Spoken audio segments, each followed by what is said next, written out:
सभी विद्यार्थियों का एसवी चिल्ड्रन अकेडमी रावला मंडी के ऑनलाइन प्लेटफॉर्म पे स्वागत है। कक्षा 12 विषय भूगोल अध्याय 6 चल रहा है मानव अधिवास के बारे में, जिसमें हम पढ़ चुके हैं अधिवास क्या होता है, ग्रामीण अधिवास के बारे में पढ़ चुके हैं और अब हमारी चल रही है नगरीय अधिवास। इसकी नगरीय अधिवास की हम बात कर रहे हैं। तो नगरीय अधिवास में हमने कुछ बातें पढ़ी थी। नगरीय बस्तियों का वर्गीकरण, नगरीय बस्तियों का वर्गीकरण चल रहा था। नगरीय बस्तियों का वर्गीकरण ये टॉपिक हमारा चल रहा था और उसमें हमने एक पढ़ लिया वर्गीकरण किस आधार पे किया गया। तो नगरीय जो बस्ती है उनका किस आधार पे किया गया। नंबर 1 पढ़ा था हमने जनसंख्या के आधार पर पढ़ा था ना। भारत में 5000 की जनसंख्या, फिनलैंड में 250 की जनसंख्या, वो पढ़ा था। नंबर 2 हम क्या पढ़ेंगे, व्यवसायिक संरचना, जनसंख्या की व्यावसायिक संरचना, इसके बारे में पढ़ेंगे। अब ये नगरीय बस्तियों की वर्गीकरण में व्यवसायिक संरचना क्या होती है। तो ये जनसंख्या के आधार के अतिरिक्त, ये तो थी जनसंख्या के आधार पर, ये होती है कि जो जनसंख्या है वो तो होती है, बाकी जो जनसंख्या 50% से अधिक किन कार्यों में संलग्न है, किन कार्यों में संलग्न है, उस आधार पर व्यवसायिक संरचना माना जाता है। तो भारत में तो ये मापदंड लगभग 75% है। भारत में कितना है, लगभग 75% मापदंड है।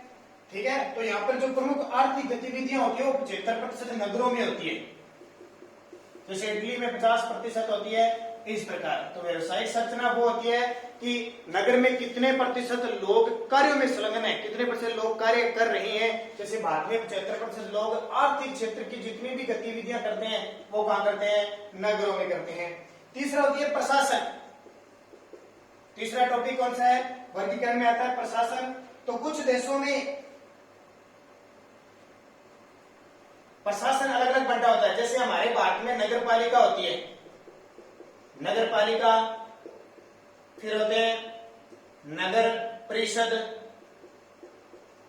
और तीसरे बड़े स्तर पर होते हैं नगर निगम। ठीक है, प्रशासन यानी छोटे स्तर पर काम करती है नगर पालिका, बड़े स्तर पर काम करती है नगर परिषद, और इस पे काम करती है नगर निगम। अब जैसे हमारे राजस्थान में बात करें, हमारे राजस्थान में 33 जिले, 7 संभाग और नगर निगम कितने हैं, 10। आप कितने दिन पढ़ते थे, 7 पढ़ते थे ना। अब करंट में कितने हो चुके हैं, 10। और नगर परिषद हमारे राजस्थान के अंदर 34 है। कितने, 34 जिले, कितने 33, और नगर परिषद कितने 34, और नगर पालिका 200 से ऊपर हो गई है, 200 से अधिक। अभी क्लियर नहीं हुई है, लेकिन 200 से अधिक नगर पालिका हो चुकी है। तो अलग अलग प्रशासन बांटा है ना छोटे शहरों में। जैसे हमारी नगर पालिका पूछे तो कौन से, अनूपगढ़ है। हमारा नगर परिषद पूछे तो कौन सा है, श्री गंगानगर है। और हमारा नगर निगम पूछे तो क्या बताओगे, बीकानेर है। ऐसे इनका प्रशासन क्या होता है, बांटा जाता है। तो ये 3 टॉपिक हो गए, जनसंख्या के आधार पर, व्यवसायिक संरचना के आधार पर, और उनकी प्रशासनिक व्यवस्था कैसी है उस आधार पर बांटा जाता है। चौथा पॉइंट देखिए, चौथा पॉइंट क्या है, आवश्यक दशाएं। आवश्यक दशाएं,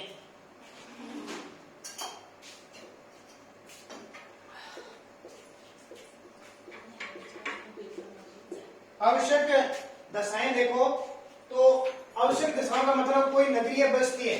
अब नगर में लोग रह रहे हैं तो ऐसे तो रह नहीं सकते।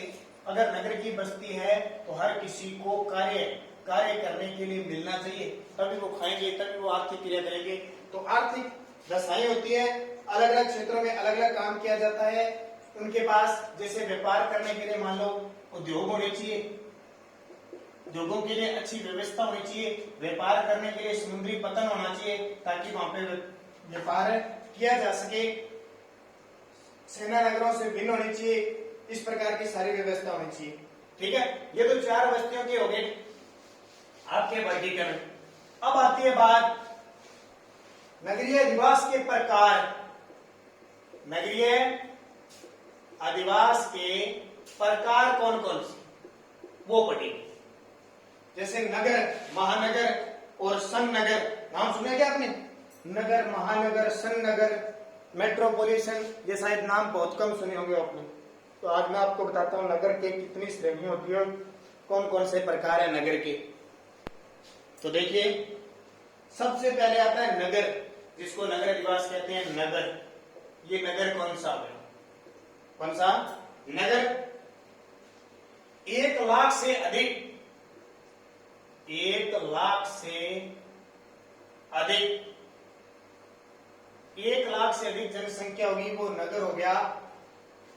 और अधिकतम 10 लाख तक, 10 लाख तक की जो जनसंख्या होगी वो क्या कहलाएगा? नगर कहलाएगा। 1 लाख से अधिक और 10 लाख से कम जनसंख्या, ये सॉरी 1 लाख से अधिक, तो ये क्या कहलाएगा? नगर। और इस नगर की भी खासियत 50% लोग गैर प्राथमिक क्षेत्रों में काम करने चाहिए।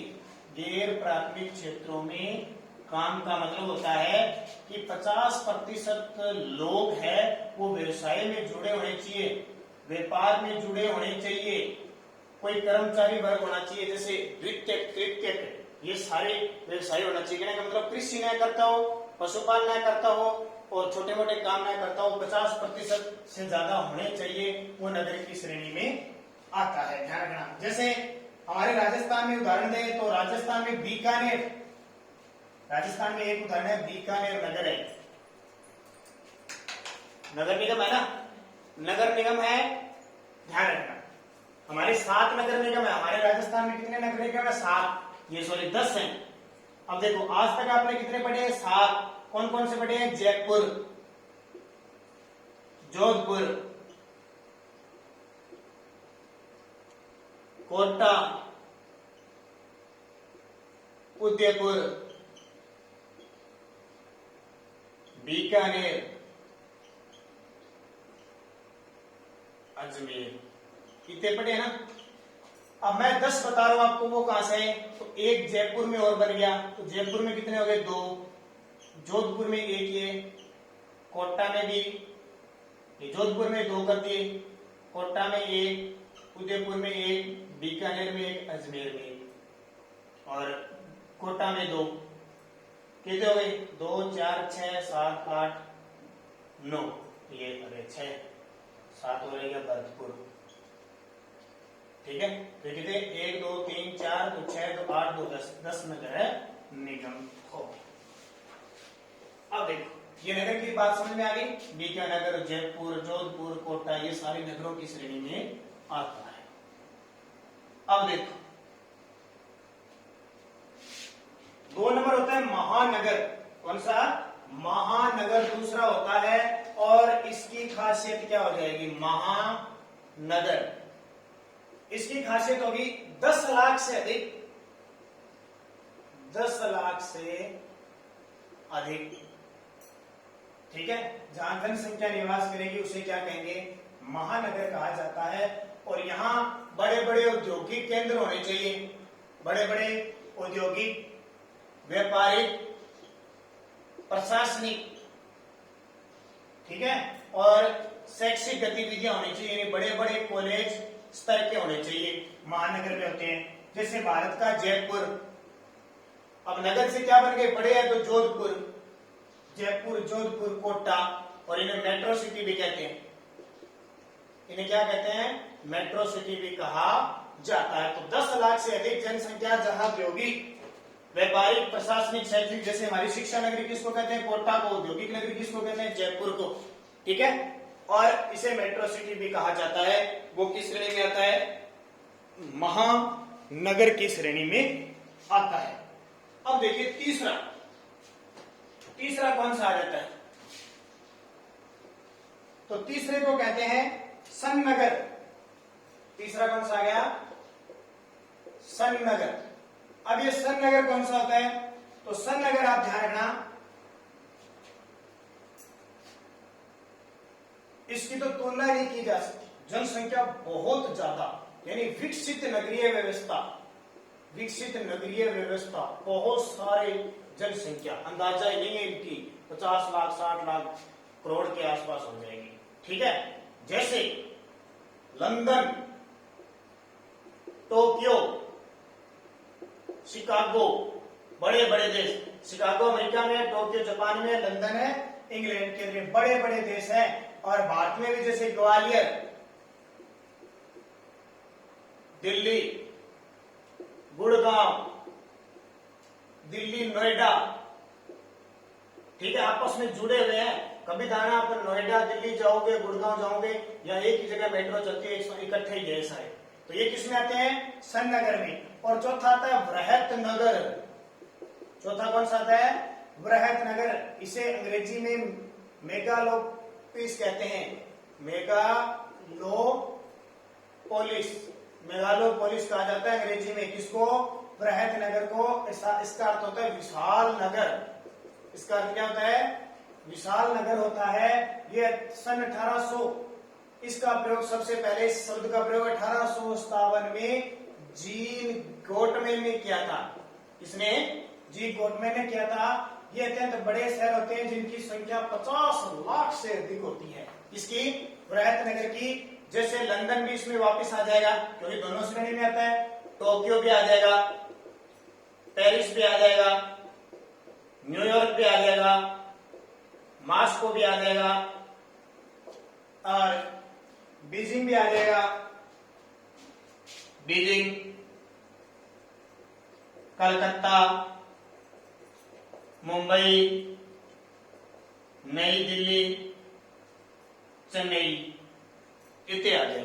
देखो, लंदन इंग्लैंड में है, टोक्यो जापान में है, पेरिस फ्रांस में है, न्यूयॉर्क अमेरिका में है, मॉस्को रूस में है, बीजिंग चीन में है, कलकत्ता पश्चिम बंगाल में है हमारे राज्य में, चेन्नई तमिलनाडु में है, मुंबई महाराष्ट्र में, और नई दिल्ली दिल्ली है। ठीक है, तो ये 4 प्रकार के नगरीय अधिवास बताए हैं। बाकी अगले वीडियो में हम चर्चा करेंगे नगरीय अधिवासों की जो विशेषता है, वो विशेषता क्या है, उस पर अगले जो वीडियो बनेगा कल अपना, उस पर चर्चा करेंगे।